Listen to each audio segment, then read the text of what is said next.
Hey there, this is Ryan Kingslien, founder of ZBrush Workshops. I want to share with you this 17-minute section from the update to our Introduction to ZBrush 4 workshop. And this is updated for ZBrush 4R2.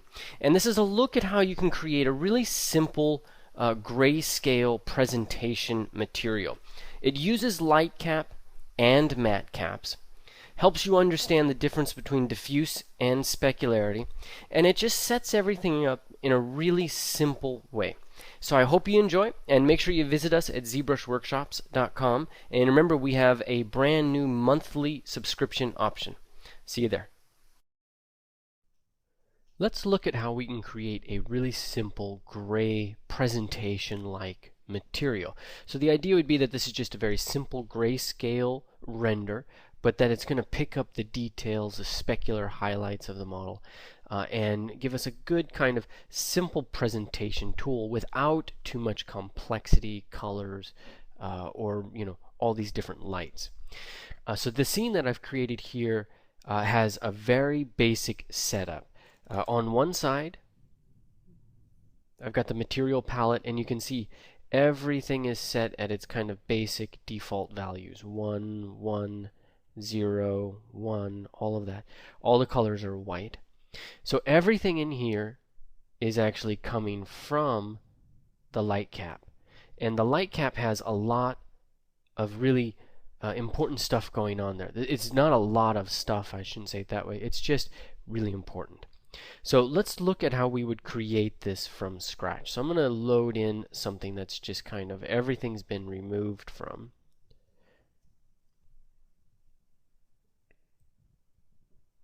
And in this scene, what I've done is reset all of my modifiers, and I've deleted all of the lights. So all the lights are gone, and all the settings are basic and default. So I'm going to create a new light. Okay, and I'm going to try to keep the lights to as few as possible. In this case, we're going to do only 2 lights for this entire thing. And I'm going to increase my strength a little bit. One thing you'll notice as you increase your strength is that you're getting some specularity here. And so this is what we mentioned earlier on, where this looks like metal. It's kind of pre-set up to look like metal. But we can start to separate these a little bit. And by separate, I mean we're going to separate the diffuse and the specularity. So I'm going to show you how to do that right now.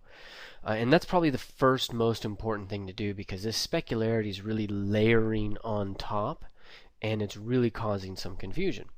So in order to switch over, all we do is come over here to the specular tab. Okay, just click that. And there's 2 settings that we can adjust: opacity and fall off. Those are the 2 things that we can adjust. And if we adjust them, it stays with specularity. So for example, let me turn opacity all the way off. We're still getting light. If we go into diffuse, my opacity is set to 1. Specularity, it's set to 0. The other one that you can use is fall off. So we can decrease this, or we can increase it and make that a sharper highlight. And let's grab this light, push it out a little bit. Okay, notice that this is adjusting diffuse and specularity.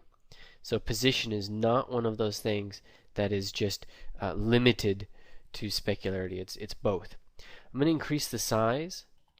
I'm going to set it all the way to 180 so you can just see what happens. Just blows it out, right? 179 brings it back home. So it makes it wrap around the light a little bit. 179, 160, 140, not a big difference. So set it wherever you want around there. 160, pretty default there, and that'll work pretty well.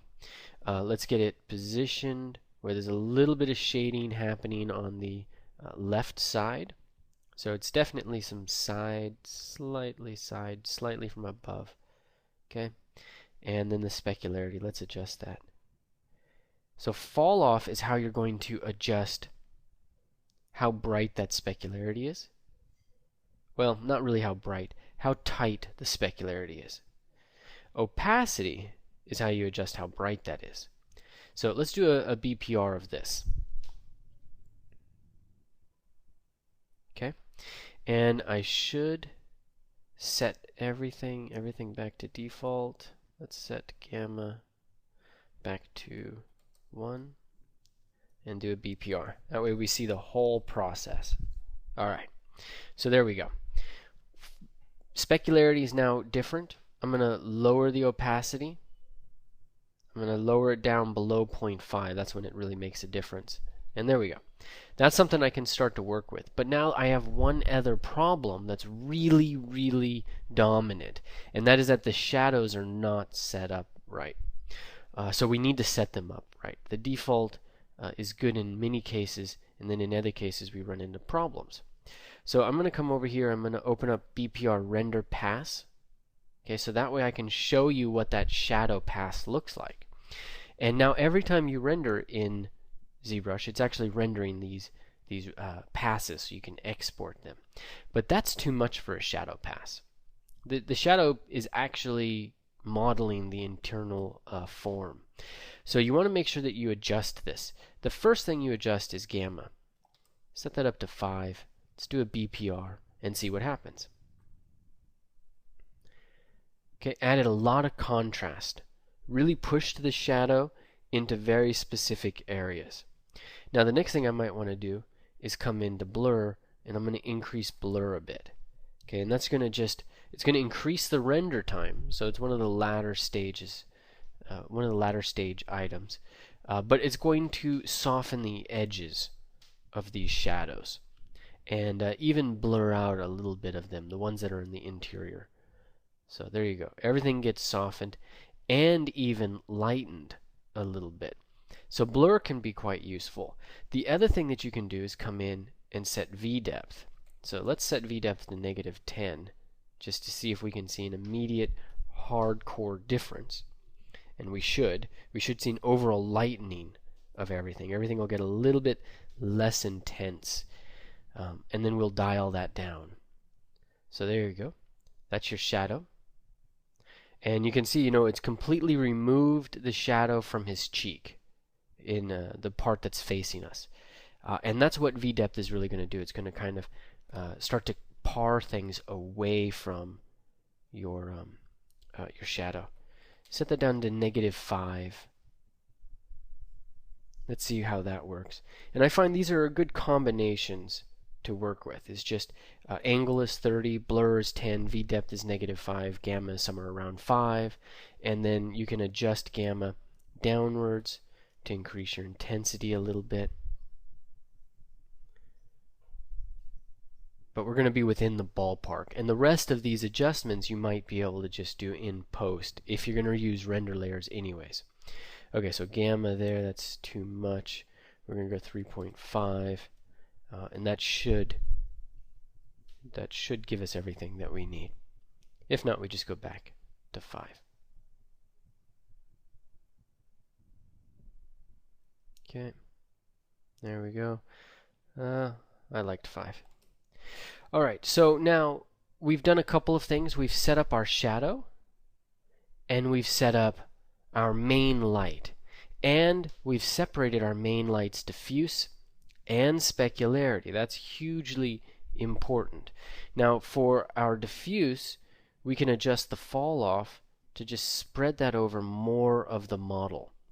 And by spreading it over more of the model, we're going to get away from that more metallic look. Here we're going darker, darker, darker. As we go down below 2, like 1, or let's do 0.5 just so you see it. As you go downwards and lower fall off below 2, the light is going to spread throughout more of the model. Now you need to BPR it to see those shadows. And we may want to turn blur back down to 2 so we're not waiting for these long render times. But this is going to have an impact all over. So let's lower blur. I'm going to go down to 2. Let's check our shadow. So our shadow's quite light. We can take our depth, -2.5. Whoops, -2.5. There we go.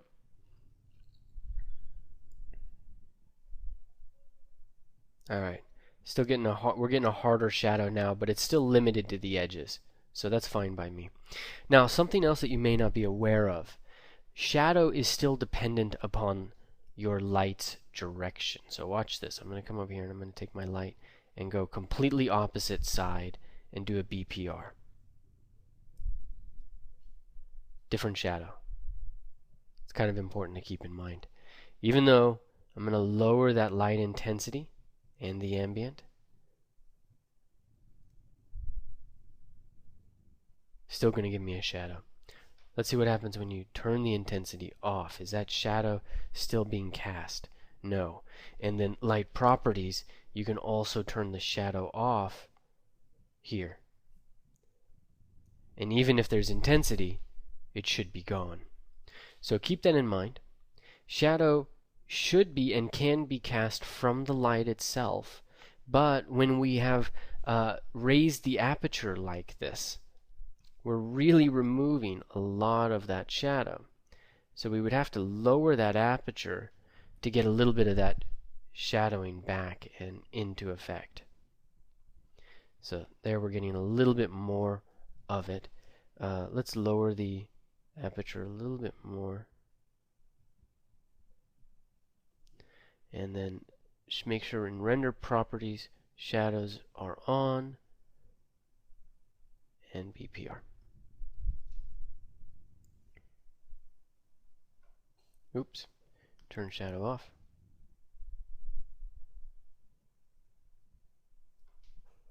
Let's move it around a little bit just to jog its memory. Alright, there you go. Now, what I like to do is I'll leave this very, very low, and I'll use this light to really get me some good shadows set up. It's really kind of, for me, the easiest way to get them done. Oops, cancel that. Shadows are back on. Okay. So I find this to be a really convenient way to get good shadows. So I'm just going to leave that on there and do another BPR. There we go. That gives me a nice shadow pass. Alright, so that done and said. Let's turn that off for a little bit. We can increase our aperture again to get that kind of broad diffuse light. You can lower the intensity a little bit if you want. Let's go about, gets a little hard, I want about 0.8. Let's do 0.9, 1, yeah, and BPR. Alright, that shadow, a little hard. I think we're washing out a lot of this material. So let's come into the specularity. I'm going to increase the hardness. And I want that specularity to give me a little bit more form. Okay, a little less. About 0.6. Alright. So the model overall is going to have a lot of diffuse qualities to it. And the specularity, it's not really matching up with that diffuse. But we can come into the diffuse and we're going to lower that aperture. Or maybe what I want to do is adjust the fall off. I think fall off is what you're going to want to adjust. So I'm going to set it to 1 and do a BPR.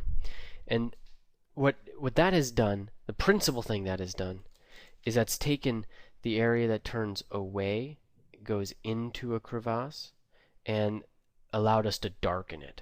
So this is turning away from us, this is coming around the side, and so now we've been able to establish these areas as darker areas.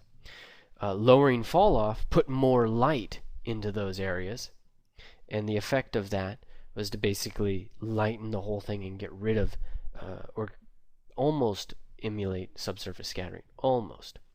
So fall off, let's set it to 0.75 because there was some elements of that I liked. Yeah, that's good. About 0.85 for my final test. Okay, I'm okay with that. Alright, one more light we're going to add. I'm going to create a new light. I'm going to drag this light up to the top. This is going to be kind of like a rim light. But I'm going to change it so that it's a hard-edged light. So I'm going to give it that alpha 25, I think it is, 28. Alpha 28. And then I'm going to do something else. I'm going to scale its width. So you might not be able to see what it's doing, but let me scale it in the opposite direction. You see how now with a low scale, 0.2 basically, it's become smaller. Now as we increase that scale, then this is going to increase and wrap around that light sphere.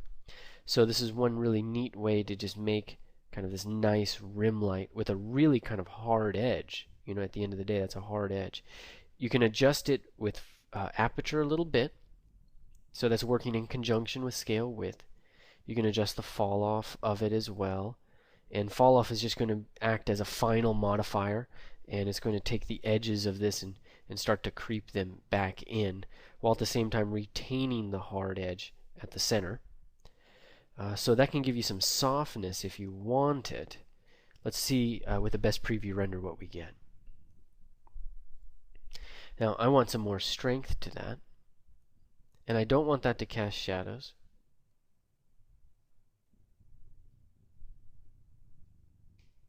There we go. So a little bit of a nice rim light in there. I'm going to lower that aperture, make that a little bit more towards the edge.